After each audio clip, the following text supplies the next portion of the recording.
Hello everyone.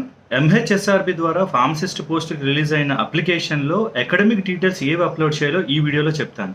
10th class certificate upload చేయాల్సి ఉంటుంది. తర్వాత మీరు ఎగ్జామ్కి B Pharm, D Pharm, Pharm D eligibility ఇచ్చారు కాబట్టి మీ రిలవెంట్ డిగ్రీని అప్లోడ్ చేయాలి. ఏమి ఇచ్చారంటే ప్లీజ్ సెలెక్ట్ యువర్ క్వాలిఫికేషన్ అని ఉంటుంది. Look at this, please select your క్వాలిఫికేషన్లో మీకు diploma in pharmacy, B Pharm, pharm D ఇచ్చారు. తర్వాత యూనివర్సిటీ నేమ్ అడిగారు. కాలేజ్ నేమ్ కాదు, యూనివర్సిటీ నేమ్. మీరు బీఫామ్, ఫామ్ డి ఏ యూనివర్సిటీలో చదువుతారో అది. డిప్లొమా ఇన్ ఫార్మసీ అయితే మీకు బోర్డు ఉంది, టెక్నికల్ ఎడ్యుకేషన్ బోర్డ్ అని, state board for technical education Telangana అని, అది సెలెక్ట్ చేయండి. అంతేగాని మీరు చదివిన కాలేజ్ కాదు, బోర్డు ఇది. నెక్స్ట్ కాలం కాలేజ్ నేమ్, ఇప్పుడు మీరు ఏ కాలేజ్ చదివారో అది మెన్షన్ చేయాలి. తర్వాత date of completion of degree. యూజువల్గా మీకు డిగ్రీలో డేట్ ఉంటుంది, ఈ పలానా రోజు కంప్లీట్ అయింది, ఆ డేట్ వేయాల్సి ఉంటుంది.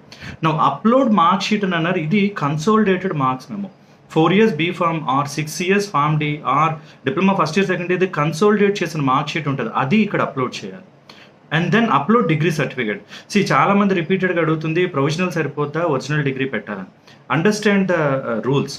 మీరు ఏదైనా ఒక కోర్స్ కంప్లీట్ చేసిన 6 నెలల వరకు ఒరిజినల్ డిగ్రీ రాదు కాబట్టి ప్రొవిజనల్ సర్టిఫికేట్ ఇస్తారు. ప్రొవిజనల్ సర్టిఫికేట్ మీరు డిగ్రీ పాస్ అయిన 6 నెలల వరకు వ్యాలిడ్. ఈ 6 నెలల్లో మీకు ఏ ఎగ్జామ్ వచ్చినా, ఏ ఇంటర్వ్యూకి వెళ్ళినా ప్రొవిజనల్ సర్టిఫికేట్ సరిపోతుంది. 6 నెలలు దాటితే మాత్రం ఒరిజినల్ డిగ్రీ ఉండాలి. ఇది జనరల్గా రూల్. ఒకవేళ మీ దగ్గర ఒరిజినల్ డిగ్రీ లేదు, ఈ టైంలో తెచ్చుకోలేరంటే ప్రొవిజనల్తో అప్లై చేయొచ్చు, ప్రాబ్లం ఏమీ లేదు. సర్టిఫికేట్ వెరిఫికేషన్ టైంలో మాత్రం ఖచ్చితంగా డిగ్రీ ఉండాలి.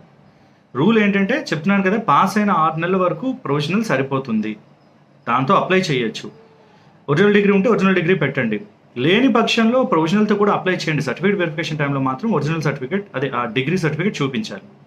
సో ఇది academic details. 10th class upload చేయాలి. అండ్ దెన్ మీరు డీఫామా, బీఫామా, ఫామ్ డి వాటికి సంబంధించింది అప్లోడ్ చేయాలి. మళ్ళీ చెప్తున్నాను, యూనివర్సిటీ సపరేట్గా అడిగారు, కాలేజ్ నేమ్ సపరేట్గా అడిగారు. Date of completion of degree మీకు చాలా మటుకు ఆ సర్టిఫికేట్స్లో వస్తుంది, సో అండ్ సో డేట్ అని, ఆ డేట్ మెన్షన్ చేయండి. అప్లోడ్ మార్క్ షీట్స్లో మాత్రం మీరు అంటే మీకు కన్సోలిడేట్ రాకపోతే మెర్జ్ చేసి అప్లోడ్ చేయండి.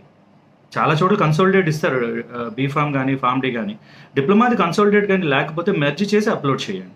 And then upload degree certificate as I told you, provisional or original degree. I hope this is useful. All the best.